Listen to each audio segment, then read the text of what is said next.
नमस्ते विद्यार्थ्यांनो.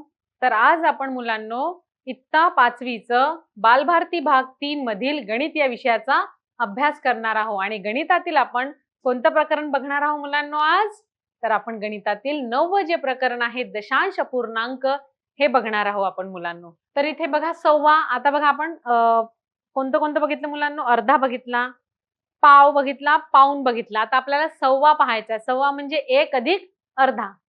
तर बघा आपण सव्वा आपल्याला बघायचं आहे. आता सव्वा म्हणजे आपण कसं लिहितो त्याला? 1.1/4. तर इथे बघा, इथे 1 हा पूर्णांक आहे. 1 हा काय आहे मुलांनो? इथे पूर्णांक आहे म्हणून त्याला तसेच लिहूया आणि 1/4 याचे छेद 10 असणाऱ्या अपूर्णांकात रूपांतर करता येणार आहे का मुलांनो? याच्या आधीच आपण बघितलं. का बरं करता येणार नाही? कारण 4च्या फाड्यामध्ये 10 संख्या येत नाही. मग इथे मगासारखंच आपल्याला काय करावं लागेल? 100 छेद आणावा लागेल आणि 100 छेद आणायचा आहे तर 4ला कोणत्या संख्येने गुणूया? तर बघा, 4ला समजा आपण 25 ने गुणले तर छेद 100 येतो. हे आपण मागेच आता बघितलं आहे. मागचा जो मीन्स आपण जेव्हा पाव आणि पाऊण शिकलो तेव्हा. तर बघा, म्हणून छेद 100 करावा लागेल. म्हणून 1/4ला आपण काय केलेलं आहे? 1 गुणिला 25 आणि 4 गुणिला 25. तर इथे मुलांनो काय येणार आहे? 25 एक 25 आणि 25 चौ 100. म्हणजेच काय आलेलं आहे? 0.25. म्हणून एकक स्थानी दिलेली पूर्णांक संख्याला लिहून नंतर दशांश अपूर्णांकात संख्या लिहायची. म्हणजे बघा, आपल्याला आता जे पाऊण आपल्याला जे सव्वा लिहायचं आहे तर सव्वा लिहायचं आहे. तर सव्व्याला बघा, हा जो 1 आहे हा काय आहे? पूर्णांक संख्या आहे म्हणून आपण 1 हा जशाच्या तसा लिहूया. पण आपण बघा 1/4 ची काय किंमत आलेली आहे? 1/4चं दशांश अपूर्णांकात रूपांतर काय आलेलं आहे? 0.25. म्हणून आपण 1 जशाच्या तसा लिहू कारण हा पूर्णांक मध्ये आहे आणि पॉइंट मध्ये समोरचं लिहूया 25. म्हणजे त्याला काय वाचूया? 1.25. नक्कीच मुलं समजलं असेल तुम्हाला. एकक स्थानी दिलेली पूर्णांक संख्या आहे ही एकक स्थानी, म्हणून ही जशाची तशी लिहायची. आणि नंतर दशांश अपूर्णांकात बघा 1/4ला दशांश अपूर्णांकात काय लिहिलेलं आहे? 0.25. म्हणून आपलं उत्तर काय आलेलं आहे? आपण याला लिहू शकतो सव्वाला 1.25. आणि नक्की मुलांनो हे तुम्हाला समजलं असेल की आपण सव्वाला कसं लिहिलेलं आहे. आता त्याच्यानंतर आपल्याला बघायचंय दीड. तर दीड म्हणजे काय होते मुलांनो? दीड म्हणजे काय होते बघूया आपण. 1 अधिक अर्धा. आपण 1.5 किलो म्हणतो ना, कोणती 1.5 किलो काही घ्यायचं असलं तर आपल्याला आपण काय म्हणतो की हे 1.5 किलो आहे. 1.5 किलो वांगी पाहिजे, 1.5 किलो टमाटर. तर म्हणजे 1 आणि अर्धा, म्हणजे 1 किलो पण घ्यायचं आणि त्याच्यानंतर अर्धा किलो. तर बघूया इथे मुलांनो, दीडला आपण दशांश अपूर्णांकात कसं लिहूया. आतापर्यंत आपण कोणतं कोणतं बघितलं मुलांनो? अर्धा, पाव, पाऊण आणि सव्वा बघितलेला आहे. तर आता आपण दीड बघूया. तर बघा, दीडला हे 1.1/2. तर बघा, हे पूर्णांक आहे म्हणजे इथे 1 आपल्याला जशाच्या तसं लिहावं लागेल. फक्त आपल्याला जो 1/2 आहे याचा आपल्याला दशांश अपूर्णांकात रूपांतर करावं लागेल. आणि आपल्याला माहितीच आहे मुलांनो की 1/2चं दशांश अपूर्णांकात रूपांतर केलं तर आपण याच्या आधी शिकलेलो आहोत. 1/2चं दशांश अपूर्णांकात रूपांतर काय येते? 0.5 येते किंवा याला आपण 0.50 सुद्धा येते. मग आपण बघा, ही संख्या आपल्याला लिहायची आहे. तर मुलांनो आपण 1 हा जशाच्या तसा लिहूया कारण हा पूर्णांक आहे. आपण काय करूया? 1 हा पूर्णांक आहे म्हणून 1 जशाच्या तसा लिहूया आणि त्याच्यानंतर आपण टिंब देऊया, दशांश चिन्ह देऊया आणि 1/2चं दशांश अपूर्णांकात रूपांतर केल्यावर काय येतं? 0.5. म्हणजे याला आपण असं लिहू शकतो. तर आता याचं स्पष्टीकरण बघूया मुलांनो. इथे 1 पूर्णांक संख्येला तसेच लिहून 1/2चे 10 समान असणारे भाग केले. आपण बघा 10 जे आपल्याला बघा 1/10 तर इथे छेदाला आपण 10 बनवूया आणि छेदाला मुलांनो इथे 10 बनवायचं आहे तर 2ला आपल्याला 5 ने गुणावं लागेल. बघा इथे याच्या आधी आपण शिकलेलोच आहोत हे की अर्धा कसं बनवतो म्हणून बघा इथे छेद आता 5 झालेला आहे, 10 झालेला आहे म्हणून इथे 1/2 म्हणजेच 5/10 आणि 1/2 चे दशांश अपूर्णांकात लेखन आपण हे बघितलेलं आहे मुलांनो. 0.05 असे करता येईल. म्हणून आपण जे दीड आहे 1.1/2 याचे दशांश अपूर्णांकात लेखन 1.05 असे करता येईल. तर मुलांनो आता नक्कीच तुम्हाला हे समजलेलं असेल दीड मध्ये कसं केलं. आता आपल्याला बघायचं आहे 1.25. 1.25 बघायचं आहे मुलांनो. 1.25 म्हणजे काय होते मुलांनो 1.3/4 होते. तर बघा याचं लेखन कसं केलेलं आहे. 1.3/4 याचं दशांश अपूर्णांकात कसं लेखन केलेलं आहे ते इथे पण बघा. 1 हा काय आहे पूर्णांक आहे म्हणून जशाचे तसा लिहूया. आता आपल्याला फक्त 3/4 याचा आपल्याला छेद 10 करायचा आहे. पण आपल्याला माहित आहे 3/4 याच्यामध्ये आपण याच्या आधी शिकलेलो आहोत. वारंवार आता तीच गोष्ट सांगत आहे तर तुम्हालाही समजली असेल की 4 हे 4च्या पाड्यात 10 येत नाही म्हणून आपल्याला अंशाला आणि छेदाला 25 ने गुणावं लागेल. बघा इथे याचे छेद किती म्हणून इथे 4 गुणिला कारण 10 येतच नाही याच्यामध्ये म्हणून आपण 4 गुणिला 25 केलेला आहे. 25 × 100 छेद किती होईल 100 म्हणून इथे बघा अंशाला आणि छेदाला 25 ने गुणलेला आहे. 25 तिरी 75 आणि 25 × 100 आणि याचं 75/100 याचं दशांश अपूर्णांकात रूपांतर केल्यावर काय आलेलं आहे 0.75 हे आपल्याला मिळालेलं उत्तर आहे मुलांनो.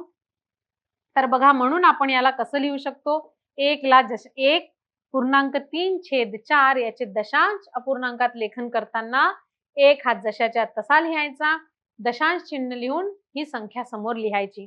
म्हणजेच याला आपण असं लिहू शकतो 1.75. तर बघा इथे 1 हा जशाच्या तसा लिहायचा आणि याचं कन्वर्ट केल्यावर 3/4 याचे दशांश अपूर्णांक काय आलेलं आहे मुलांनो 7.5 हे आलेलं आहे. आणि नक्कीच तुम्हाला आता हे 1.25 कसं लिहितो हे आपल्याला समजलं आहे मुलांनो. आता बघा 17.5. आता बघूया 17.5 जे आहे ते कसं लिहितात ते बघूया. 17.5 म्हणजे 17.1/2. तर इथे बघा मुलांनो 17 हे काय आहे पूर्णांक आहे म्हणून आपण 17 जसेच्या तसे लिहूया. आणि 1/2 ला आपण काय करतो माहिती आहे तुम्हाला 1/2 ला आपण 0.5 लिहितो. कारण इथे बघा आपण बघितलंच आहे की 1 हे बघा 17 हे अपूर्णांक आहे म्हणून जशाच्या तसं लिहिलेलं आहे. 17 हे पूर्णांक असल्यामुळे जशाचे तसं. आणि जे 1/2 आहे तर बघा आणि 1/2 याचे छेद 10 असणाऱ्या सममूल्य अपूर्णांकात रूपांतर केलेलं आहे. कारण 2च्या पाड्यामध्ये 10 येतं. तर बघा छेद आपण इथे 10 केलेला आहे. म्हणजेच इथे बघा अंशाला आणि छेदाला 5 ने गुणलेला आहे. म्हणजेच उत्तर किती आलेलं आपलं मुलांनो 5/10. आणि याला आपण दशांश अपूर्णांकात कसं लिहितो मुलांनो 0.5 किंवा 0.50. तर आपण हे दशांश अपूर्णांकात असं लिहितो. म्हणजेच आपल्याला समजा 17/1/2 लिहायचं आहे मुलांनो. तर आपण 17 हे काय आहे मुलांनो 17 हे पूर्णांक आहे म्हणून जशाचे तसं लिहूया. आणि मग हा दशांश चिन्ह देऊया आणि 1/2 ला आपण काय लिहूया म्हणजेच आपण 17.5 ला असं लिहू शकतो. 17.5 असं लिहू शकतो मुलांनो. 17.1/2 चे दशांश अपूर्णांकात लेखन 17.5 असे करता येईल. तर दशांक अपूर्णांकांची बेरीज हे कसं करतात हे आपण आता बघूया मुलांनो. बघा इथे दशांक अपूर्णांकाची बेरीज करताना बघा आता इथे आपल्या समोर इथे शिक्षक आहेत आणि 2 विद्यार्थी आहेत. तर बघा सर म्हणतात समजा एका पेन्सिलची किंमत 2.5 रुपये आहे. समजा एका पेन्सिलची किंमत 2.5 रुपये आहे आणि एका पेनची किंमत 4.5 रुपये आहे. तर त्याची एकूण किंमत किती होईल असा प्रश्न सरांनी विचारलेला आहे मुलांनो. बघा एका पेन्सिलची किंमत किती आहे मुलांनो 2.5 रुपये आणि एका पेनाची किंमत काय आहे 4.5 रुपये आहे. तर एकूण किंमत किती होईल. तर मुलांनो एकूण किंमत काढण्यासाठी आपल्याला काय करावं लागेल दोघांची पण आपल्याला बेरीज करावी लागेल. बेरीज केल्यावर आपल्याला जी एकूण किंमत आहे ते माहित होईल. तर बघा आपण बेरीज करताना काय करूया मुलांनो, इथे बघा आपण याच्या खाली लिहूया 4 दशांश पूर्ण दशांश चिन्ह 5 शून्य. बघा इथे म्हणजे 2 दशांश चिन्ह 5 शून्य अधिक 4 दशांश चिन्ह 5 शून्य आपण असं लिहूया आणि यांची बेरीज करूया. बघा बेरीज करताना हे एक लक्षात ठेवायचं मुलांनो, की दशांश चिन्हाच्या खालीच बरोबर दशांश चिन्ह आला पाहिजे, म्हणजे आपल्याला आलेल्या बेरजेच्या खाली पण बरोबर आपल्याला दशांश चिन्ह लिहिता येईल. तर बघा इथे 0 अधिक 0 मुलांनो काय येणार आहे? 0 अधिक 0 0 येणार आहे. आणि 5 अधिक 5 मुलांनो काय येणार आहे? 10 म्हणजे इथे 0, हातचा इथे 1 आला. तर बघा मुलांनो 4 आणि 2 6 येणार आहे आणि 6 आणि 1 7. म्हणजेच आपलं उत्तर काय येणार आहे मुलांनो? तर आपण म्हणू शकतो की एका पेन्सिलची आणि एका पेनाची जी दोघांची आपण बेरीज केली तर आपलं उत्तर आले आहे 7.00 म्हणजे 7 रुपये ही किंमत आपली आलेली आहे. तर बघूया मुलांनो ह्या दोघांची किंमत किती येणार आहे. तर मग सौमित्र काय म्हणतो बघा, 2.5 रुपये म्हणजेच काय होते 2 आणि अर्धा रुपये आणि 4.5 रुपये म्हणजेच 4 आणि अर्धा रुपये. बघा मुलांनो 2.5 रुपये म्हणजे काय होते 2 आणि अर्धा रुपया आणि 4.5 रुपये म्हणजेच काय होईल मुलांनो 4.5 म्हणजेच 4 अधिक अर्धा रुपया.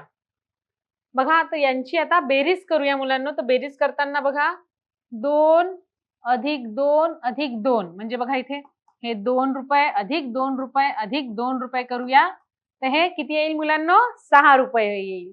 आणि बघा हे काय आहे 50 पैसे अधिक 50 पैसे. तर बघा 50 पैसे अधिक 50 पैसे करूया तर उत्तर येईल 100 पैसे. बघा 2 रुपया अधिक 2 रुपये अधिक 2 रुपये तिघांची केली तर 6 रुपये हे उत्तर आलं. आणि 50 पैसे अधिक 50 पैसे म्हणजे 100 पैसे आलं. आणि 100 पैसेच म्हणजे मुलांनो काय होते 1 रुपया. म्हणजे आपण 6 मध्ये 1 रुपया टाकूया म्हणजे उत्तर आपलं येईल 7 रुपये हे उत्तर आलेलं आहे मुलांनो. तर आपल्याला समजलं असेल की आपण 2 दशांश अपूर्णांकाची जी बेरीज आहे ती कशी केली. बघा सौमित्र म्हणतो 4 रुपये आणि 2 रुपये मिळून झाले 6 रुपये. बघा हे 2 आणि हे 2 मिळून झाले 6 रुपये. आणि बघा इथे आपण हे 50 पैसे आणि हे 50 पैसे मिळून झाले 100 पैसे. आणि 100 पैसेच म्हणजे मुलांनो 1 रुपये होतोय.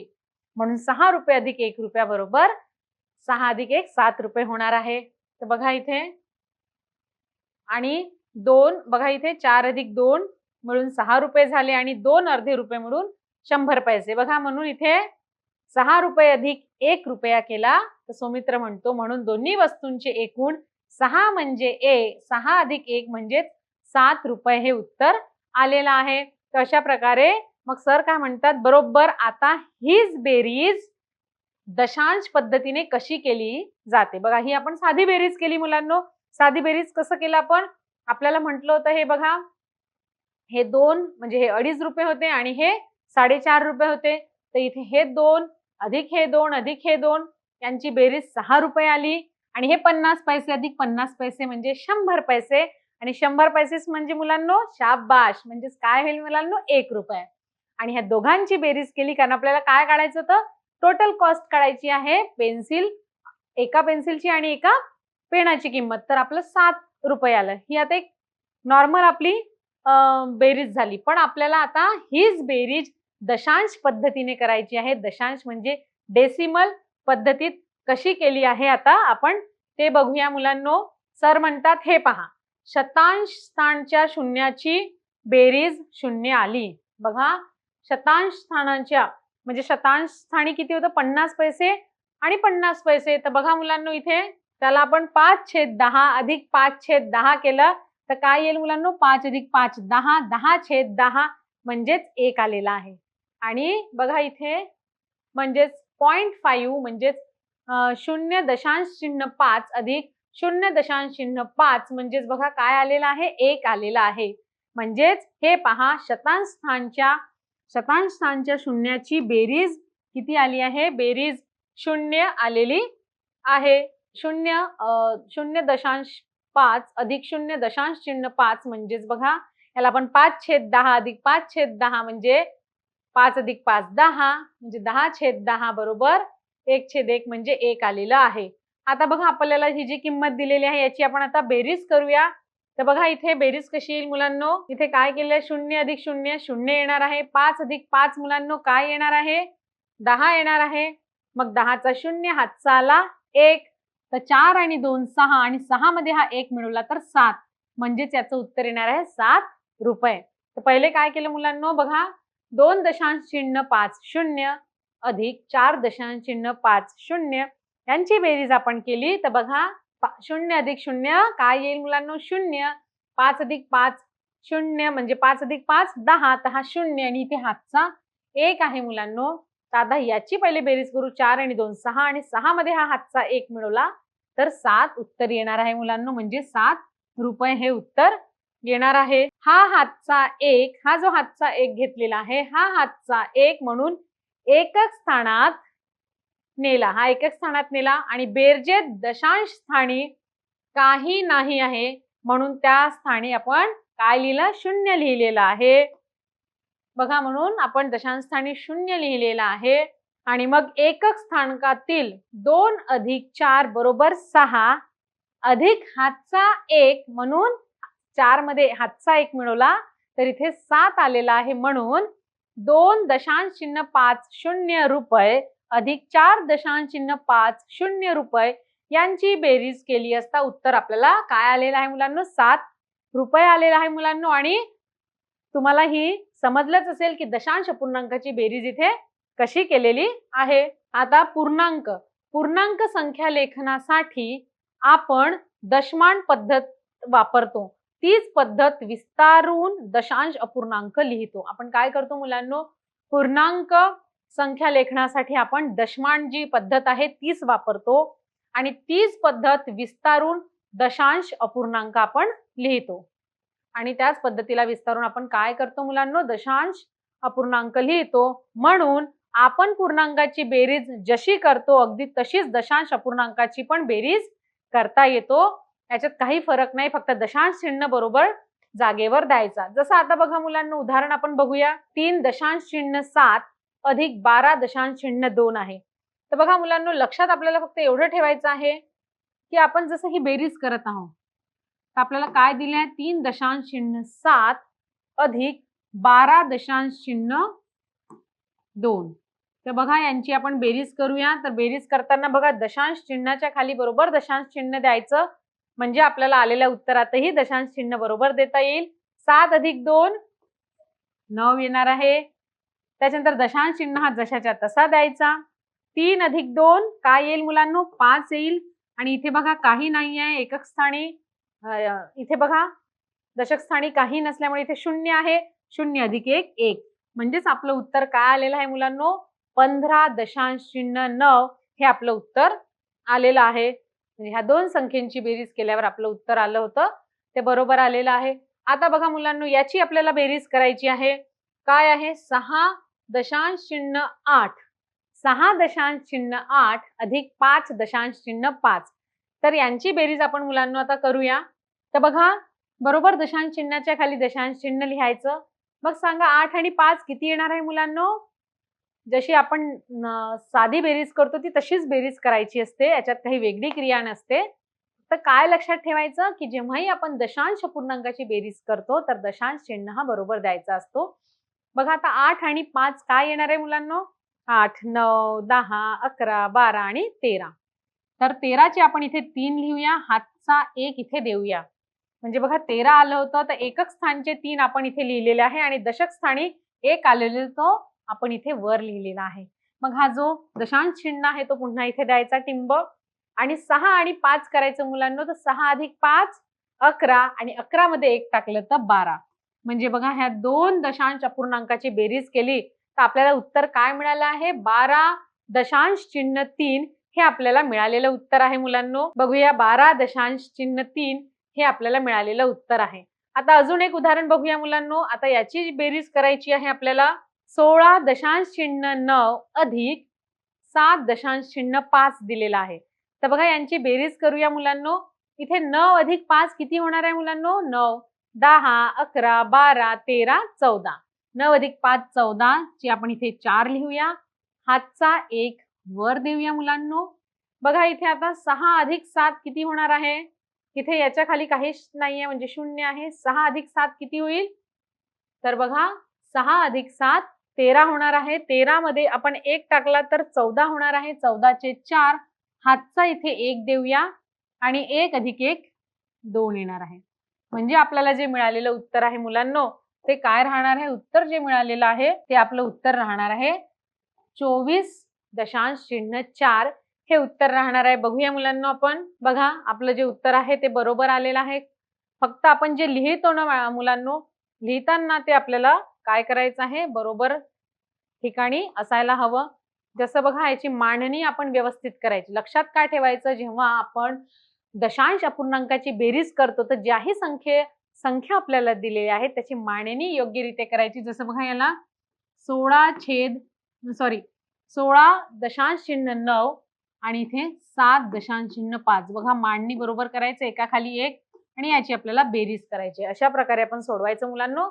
आणि मग जे उत्तर आलेलं आहे ते बघा एक संख्येनंतर इथे दशांश चिन्ह आहे. इथे सुद्धा एक संख्येनंतर आपण दशांश चिन्ह देऊया, कारण दोन्ही किमतीमध्ये एक संख्येनंतरच दशांश चिन्ह आहे आणि हे आपल्याला मिळालेलं उत्तर आहे मुलांनो. आता बघा मुलांनो, तीनही बेरजी आपण बघूया.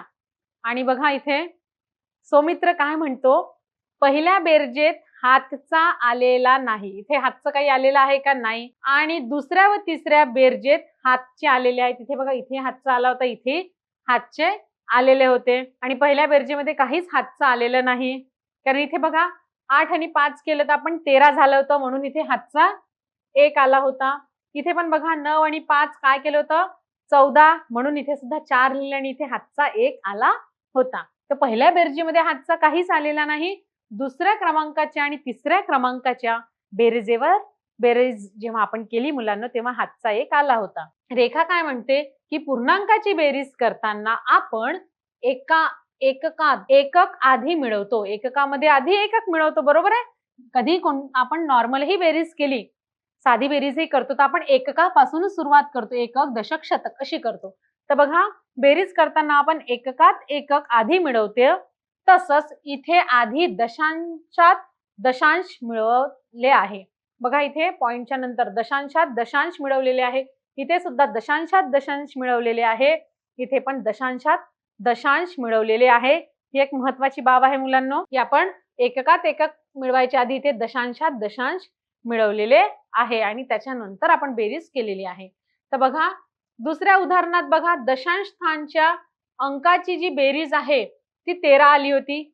बघा मुलांनो 8 आणि 5, 8 अधिक 5 13 आले होते, म्हणून इथे 3 लिहिले. इथे हातचा 1 आपण बघूया. इथे बघा ही जी बेरीज केली तर आपण इथे 8 आणि 5 13 म्हणून 3 आणि हातचा 1 आपण इथे वर दिला होता. तर बघा म्हणून बेरजेमध्ये दशांश स्थानी 3 हा अंक राहिलेला आहे आणि 1 हा हातचा आहे, म्हणून आपण हा इथे कुठे गेलेला आहे? एककाच्या स्थानी गेलेला आहे.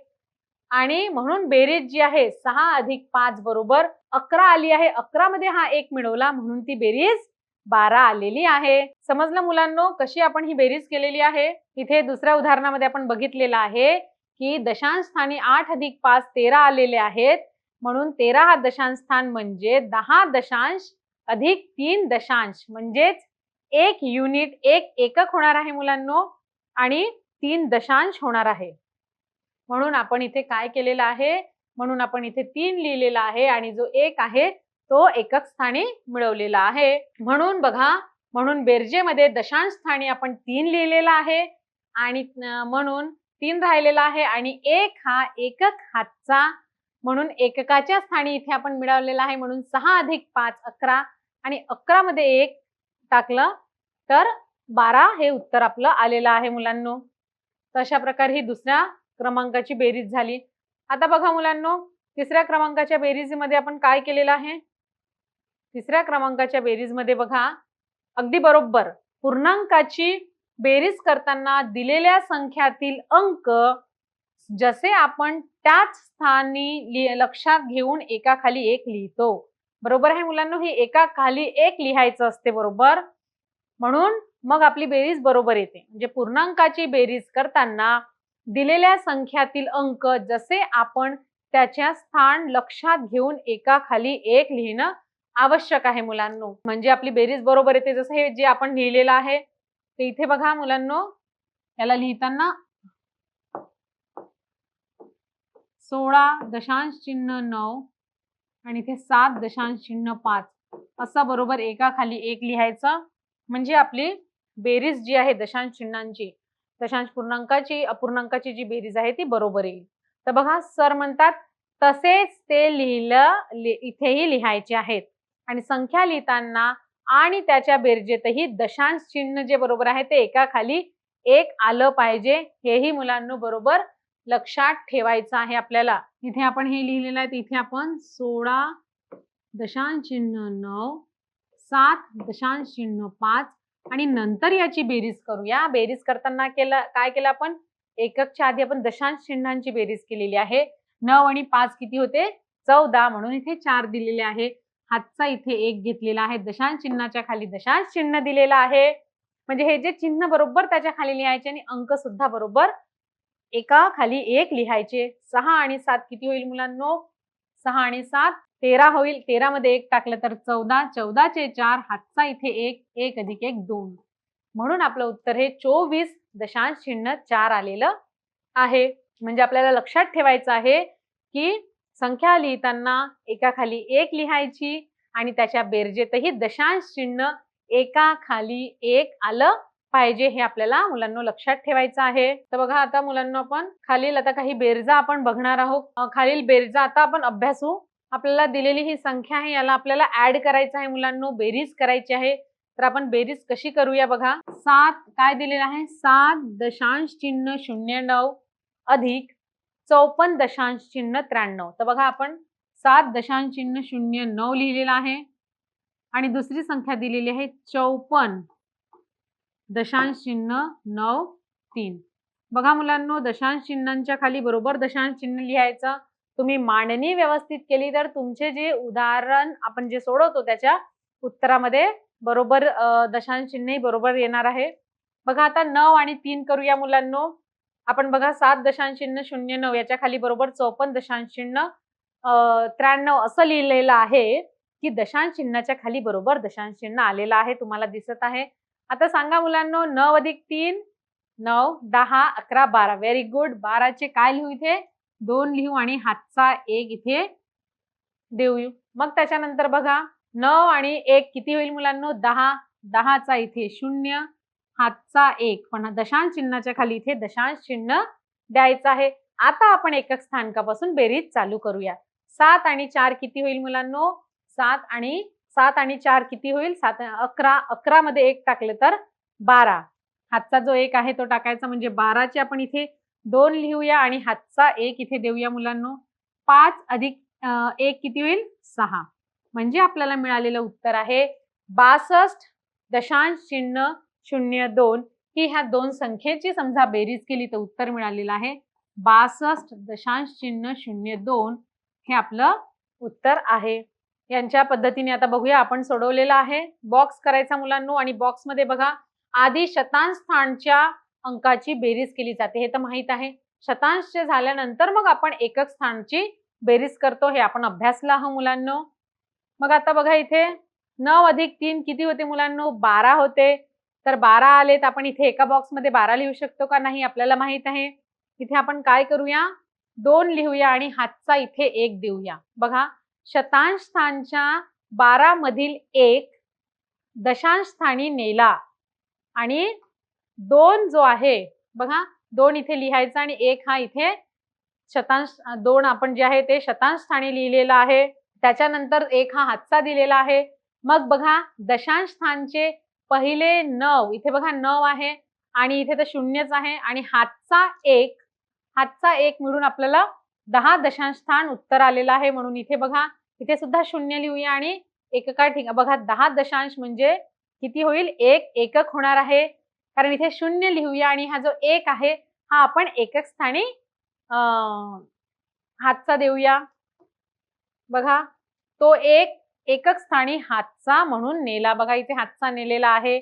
आणि मग बेरजेत दशांश स्थानी काही राहिले नाही म्हणून शून्य लिहिलेले आहे. इथे बघा काही नव्हते म्हणून शून्य लिहिलेलं आहे. मग आता बघा इथे अधिक आता म्हणून शून्य लिहिले आणि बघा इथे याप्रमाणे बेरीज पूर्ण ह्या साईडची झालेली आहे. आता आपण इकडची करूया. इथे बघा मुलांनो बघितलं तर मग काय येईल, 7 अधिक 4 केलेला आहे. 7 अधिक 4 केलं तर किती उत्तर आलं मुलांनो, 7 अधिक 4 11 आणि जो हातचा एक आहे तो टाकला म्हणजे 12 आलेला आहे मुलांनो. 12चे इथे सुद्धा 2 लिहिले. दशक स्थानी 1 दिलेला आहे.